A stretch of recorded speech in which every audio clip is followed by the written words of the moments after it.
Hi friends, ജുഫി വ്ളോഗ്സിൻ്റെ പുതിയ വീഡിയോയിലേക്ക് സ്വാഗതം. ഇത് ചെറിയൊരു കുക്കിംഗ് വീഡിയോ ആണ്. എല്ലാവരും സ്കിപ്പ് ചെയ്യാതെ ഒന്ന് കണ്ട് സപ്പോർട്ട് ചെയ്യണേ, ലൈക്ക് ചെയ്യണേ. ഇനി നമുക്ക് കുക്കിങ്ങിലേക്ക് പോവാം. ആദ്യം ഒരു പാത്രം വെച്ചു, കുറച്ച് വെളിച്ചെണ്ണ ഒഴിച്ചു. ചൂടായ ശേഷം ആവശ്യത്തിന് കടുക് ഇട്ട് കൊടുത്തു കേട്ടോ. അത് നല്ലോണം ഒന്ന് പൊട്ടിക്കഴിഞ്ഞ ശേഷം പിന്നെ നമ്മൾക്ക് വേണ്ടത് വെല്ലുള്ളിയാണ്. ഞാൻ ഒരു വെല്ലുള്ളിൻ്റെ പകുതിയാണ് എടുത്തത്, കുറച്ച് ചട്ടിണി ആയതുകൊണ്ട്. വെല്ലുള്ളി നല്ലോണം വഴറ്റിയെടുക്കണേ, ഇളക്കി കൊടുത്തിട്ട്. നിങ്ങൾക്ക് കുക്കിംഗ് വീഡിയോ ഇഷ്ടമാണെങ്കിൽ ഒന്ന് കമൻറ്റ് ചെയ്യണേ. നിങ്ങൾ ഇങ്ങനെയാണോ തക്കാളി ചട്ടിനി ഉണ്ടാക്കുക ഒന്ന് പറയണേ.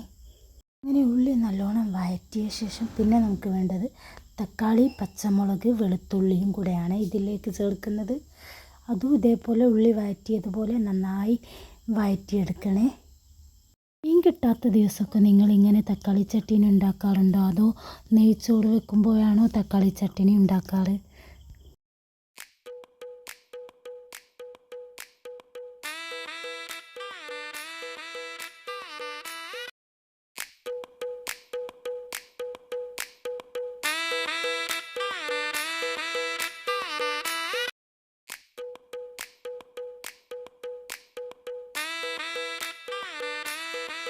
തക്കാളി നല്ലോണം വാടിയ ശേഷം പിന്നെ നമുക്ക് വേണ്ടത് എന്താണെന്ന് നോക്കിയാലോ.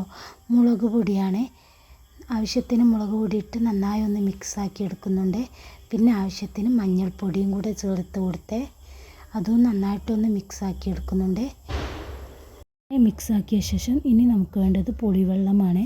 ഞാൻ പുളി ചൂടുവെള്ളത്തിലാണ് ഇട്ട് വെക്കാറ് പൊതിരാൻ വേണ്ടി. നിങ്ങളെങ്ങനെയാണ്, പച്ചവെള്ളത്തിലാണോ ചൂടുവെള്ളത്തിലാണോ എന്ന് ഒന്ന് പറയണേ.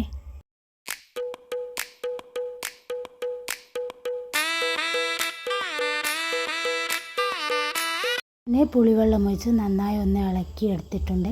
ആവശ്യത്തിന് ഉപ്പ് കൂടെ ഇടണേ. നന്നായി ഇളക്കി ഇനി നല്ലോണം ഒന്ന് വറ്റി വരുന്നവരെ അടുപ്പത്ത് വെക്കുകയാണേ. എൻ്റെ ഈ സ്പെഷ്യൽ തക്കാളി ചട്ടിനി ഇഷ്ടപ്പെട്ടാൽ ലൈക്ക് ചെയ്യണേ. ഇതേപോലെ ഒന്ന് ട്രൈ ചെയ്ത് നോക്കണേ, മറക്കല്ലേ.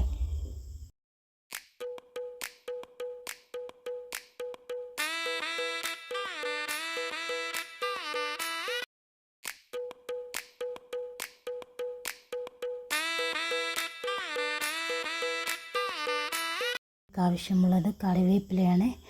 കറിവേപ്പിലയും കൂടെ ഇട്ട് കൊടുത്തിട്ടുണ്ട്. ഇങ്ങനെ ഏകദേശം റെഡിയായിക്കൊണ്ടിരിക്കുന്നുണ്ട്, വറ്റി വരുന്നുണ്ട്. ലാസ്റ്റ് തക്കാളി ചട്ടിനിയിൽ ഞാനൊരു സാധനം കൂടെ ആഡ് ചെയ്യുന്നുണ്ട്. നിങ്ങളിങ്ങനെ ആഡ് ചെയ്യുന്നുണ്ടെങ്കിൽ ഒന്ന് കമൻറ്റ് ചെയ്യണേ. ഞാൻ ഇതും കൂടെ ചേർക്കുന്നുണ്ട്. അതെന്താണെന്ന് കാണണ്ടേ. ഒരു നുള്ള് പഞ്ചസാര കൂടാണ് ലാസ്റ്റ് ചേർത്ത് കൊടുക്കുന്നത്. ഒരു ചെറിയ പുളിപ്പും മധുരവും എരിവൊക്കെ കൂടെ കൂടുമ്പോൾ നല്ല ടേസ്റ്റാണല്ലോ. അതിന് വേണ്ടിയിട്ടാണ് ഒരു നുള്ള് പഞ്ചസാര ചേർത്ത് കൊടുത്തത്. ഇനി ഉണ്ടാക്കുമ്പോൾ നിങ്ങളും അതേപോലെ ഒന്ന് ചേർത്ത് കൊടുത്ത് നോക്കിയിട്ട് അഭിപ്രായം പറയണേ.